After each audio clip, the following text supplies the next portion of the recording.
Students, in the last class we have studied about the second colligative property, that is elevation in boiling point. So what is boiling point? Boiling point can be defined as the temperature at which the vapor pressure of the liquid becomes equal to the external pressure. So the temperature at that point can be taken as the boiling point of liquid.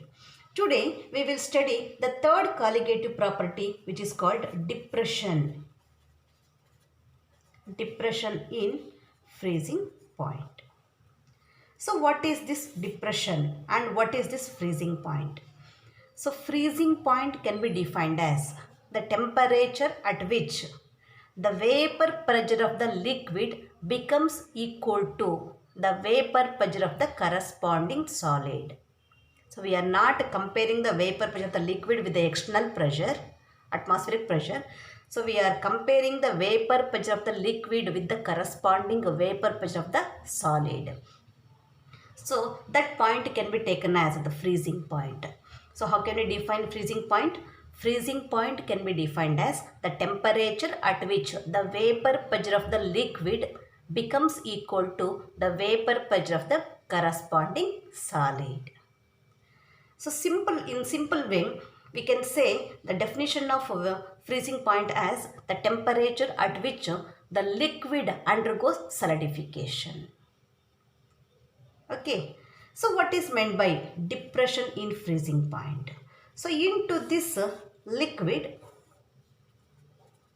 so we are studying the freezing point of this liquid. Okay. So what happens to this freezing point when a solute is added into the solvent? This is a solvent, that is nothing but the liquid. So whenever solute is added into the solvent, the freezing point of the solution obtained gets reduced. So if we go through the boiling point, the boiling point of solution gets increased, whereas the freezing point of the solution gets reduced. So if T naught be the freezing point of pure solvent and if T be the freezing point of the solution, then T naught is very high compared to T. That means the difference between a T naught and a T can be taken as delta TF, which is nothing but the depression in freezing point. So if you want to explain the depression in freezing point, we have to draw a graph of the temperature along x-axis and the vapor pressure along y-axis. So for a given solvent or for a given liquid, as the temperature decreases, the vapor pressure of the liquid also gets decreased. So at certain point, when the vapor pressure of this liquid, so this is liquid, we have taken the liquid solvent. So as the temperature decreases, the vapor pressure of the liquid also gets decreased. At certain point, the vapor pressure of the liquid becomes equal to the vapor pressure of the corresponding solid. Under this condition, the liquid begins to solidify. So this point can be taken as the freezing point of the pure solvent T naught. Similarly, if solute is added into the same solvent, the vapor pressure gets reduced. So this is nothing but the vapor pressure of the solution obtained by the addition of solute into the solvent at the same temperature. Okay. So similarly, as a temperature decreases for a solution, this is a solution curve obtained. So as the temperature decreases, the vapor pressure of the solution goes on decreases at certain point. So when the vapor pressure of the solution becomes equal to the vapor pressure of the corresponding solid, then that solution undergoes solidification. So the temperature at that point can be taken as the T, which is nothing but the freezing point of the solution. The difference between the freezing point of pure solvent and the freezing point of solution can be taken as delta TF. So how can we define delta TF? Delta TF, the depression freezing point, can be defined as the difference between the freezing point of pure solvent and the freezing point of solution. So experimentally, we know that delta TF is proportional to m, where m is nothing but the molality. So how can we calculate the value of molality? So molality is defined as the number of moles of solute divided by mass of solvent in kg. So here this equation now can also be written as delta TF is equal to Kf into m, where Kf is nothing but one of the molar depression constant, or it is also called as the cryoscopic constant, whose value can also be determined. So when the value of molality is equal to 1, then Kf is equal to delta Tf. So the molality equation now is taken as a number of moles of solute divided by mass of solvent in kg. Number of moles of solute is represented as N2 divided by mass of solvent is represented as W1. So which is in terms of grams. We have to convert the grams into kg, and the value of N2 is determined by taking the ratio of W2 by M2 whole divided by, so we will write W1 as it is, and we have to convert gram into kg, so we have to divide from 1000.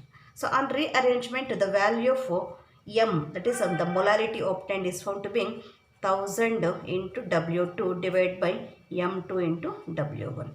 So substitute the value of the molality, this value in this equation. So what we are going to get, that is delta TF is equal to Kf into, so the value of molality is found to be 1000 W2 divided by M2 W1. So to separate for M2, 1000 Kf into W2 divided by delta TF into W1. So this is the equation used to calculate the molar mass of solute in terms of depression in freezing point. Next, why depression in freezing point is a colligative property? Because this depression freezing point is directly proportional to molality. So molality in turn depends upon the number of moles of solute. Hence we can say, so delta TF, the depression freezing point, depends on the number of moles of solute and does not on the nature of the solute particles. Hence we can say depression freezing point is a colligative property. Next we will do one of the problem based on this depression in freezing point. So here is a problem. Addition of 0.643 gram of the compound to 50 ml of benzene. That means 0.643 gram is nothing but the weight of the solute W2, which is found to be 0.643 gram, is to be added into 50 ml of benzene. Benzene is a solvent whose mass is not given. So here volume is given and also its density is also given. So we will convert by using this volume and also density, we will calculate the value of mass of benzene. That is, we know that density is equal to mass by volume. So mass is equal to density into volume. So what is the value of density? So this actually, this that we will take as W1, weight of the solvent. So which is found to be, density is 0.879 into the value of volume is found to be 50. The multiplication of these two, so we will calculate the value of product, 0.879 into 50, which is found to be 43.95. So which is nothing but the value for W1. And what are the other values given? So lowers the freezing point from 5.51 degrees Celsius to 5.03 degrees Celsius.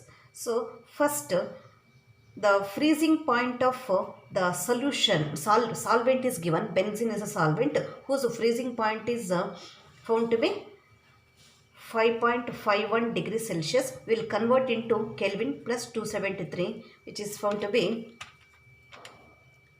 5.51 plus 273, it is found to be 278.51 Kelvin. Similarly, this is nothing but T naught, which is the freezing point of pure solvent, and the freezing point of solution is also given, which is found to be 5.03 degrees Celsius. We will convert this into Kelvin by adding 273. So what is the value? 5.03 plus 273, which is 278.03. So we have to take the difference between these two to get the value of delta TF, that is T naught minus T, which is equal to 278.51 minus 278.03 minus 278.51. So the difference is found to be delta TF to be 0.48 Kelvin. And what are the other values given? So we have to find out the value of molar mass of the compound. M2 is to be calculated, and the value of Kf for benzene, the cryoscopic constant, molar depression constant for benzene is found to be 5.12 Kelvin kg per mole. And to calculate the value of the molar mass of the solute, the equation used is M2 is equal to 1000 Kf into W2 divided by delta TF into W1. So we will substitute the values. 1000 is a constant, Kf is also constant, which is given in the problem, that is 5.12,